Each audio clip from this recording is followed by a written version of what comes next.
Ya, sedikit menyimpang dari tema. Antum tahu apa bid'ah itu? Yuk, anak muda, peramah. Bid'ah itu apa? Yaitu mah hadisnya, kullu bid'atin dolalah wa kullu dolalatin finnar. Setiap yang bid'ah itu sesat, dan setiap yang sesat itu masuk neraka. Jadi antum kalau nuduh orang bid'ah itu sama dengan antum nuduh orang ahli neraka.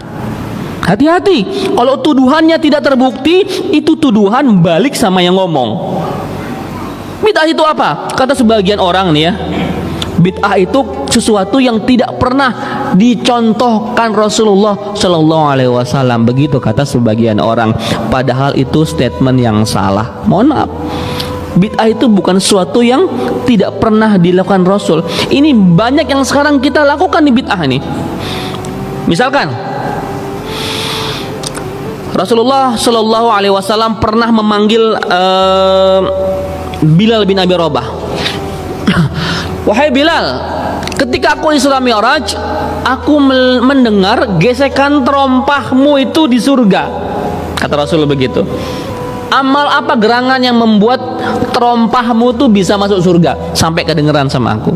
Apa jawaban Bilal bin Rabah? Ya Rasulullah, sungguh aku tak pernah meninggalkan 2 rakaat setelah wudu. Jadi salah sunnah wudu itu sunnahnya siapa? Bilal, bukan sunnahnya Rasulullah Sallallahu Alaihi Wasallam. Apakah Rasul marah-marah? Bilal, kamu ini gimana sih? Aku kan gak pernah ngajarin ini sholat sunnah.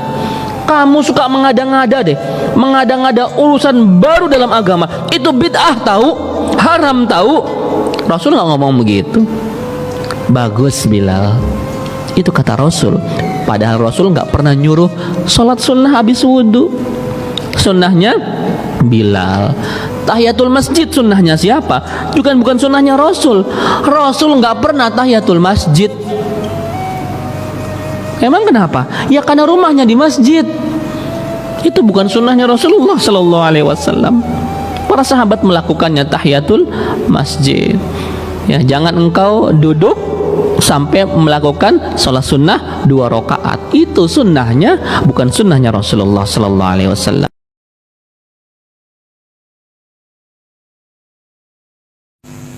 Bilal ibnu Abi Rabah katanya, sholat wudhu 2 rakaat setelah wudhu.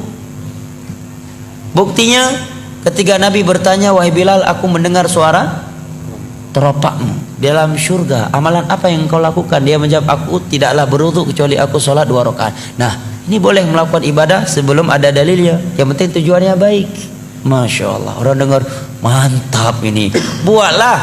Kalau seperti itu, zuhur 8 rakaat tujuannya baik. Siapa yang bisa membawa ayat dan hadis bahwa ada larangan jangan sholat zuhur, bunyinya jangan sholat zuhur lebih 4 rakaat, saya kasih uang. Tapi kalau nggak bisa, Anda kasih uang balik. Itu namanya judi, nggak boleh. Ada untung rugi. Ya, nggak ada kan larangan salat zuhur lebih dari 4 rakaat. Silakan buka 30 juz Al-Quran. Seluruh kitab hadis nggak ada. Yang ada perintah salat zuhur mengikuti Rasulullah, dan beliau nggak pernah lebih dari 4 rakaat. Adapun 2 hadis tadi, jawaban yang pertama, siapa bilang Nabi tidak menganjurkan salat wudu? Salat 2 rakaat setelah wudu. Dalam hadis Bukhari Muslim dari Utsman bin Affan, setelah beliau mempraktekkan sifat salat Nabi, ya, kemudian beliau menyatakan, demikian aku melihat Rasulullah Sallallahu Alaihi Wasallam berwudu.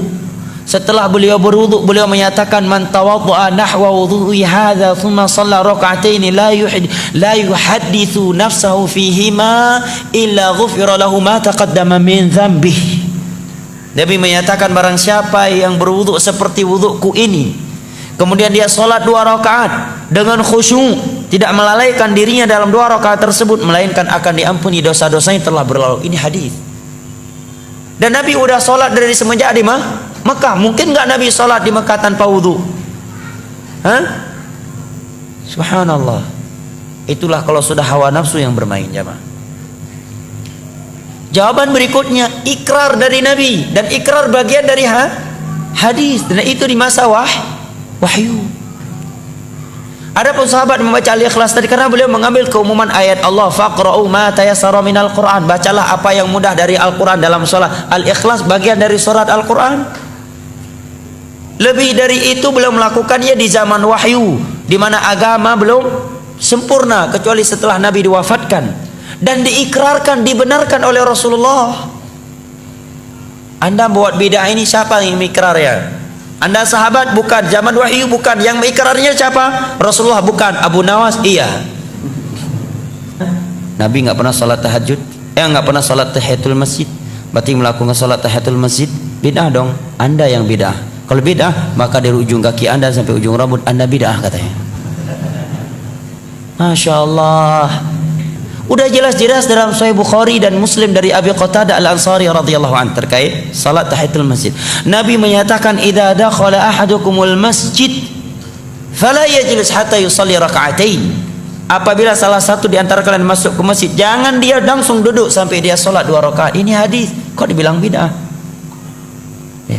Yang namanya hadis Nabi definisinya kata Imam Ibnu Hajar Al-Asqalani, ma udhifa ila Nabi sallallahu alaihi wasallam min qaulin aw fi'lin aw taqririn aw sifatin khuluqiyyatin aw khalqiyyah. Sesuatu yang dinisbatkan kepada Nabi, ucapan, perbuatan, ikrar atau sifat postur tubuh beliau atau sifat akhlak beliau, itu namanya hadis. Ini ucapan Nabi, hadis bukan? Hadis kok dibilang nggak ada petunjuk dari Nabi? Salat kurang jelas, hadis perintah lagi, ya kan?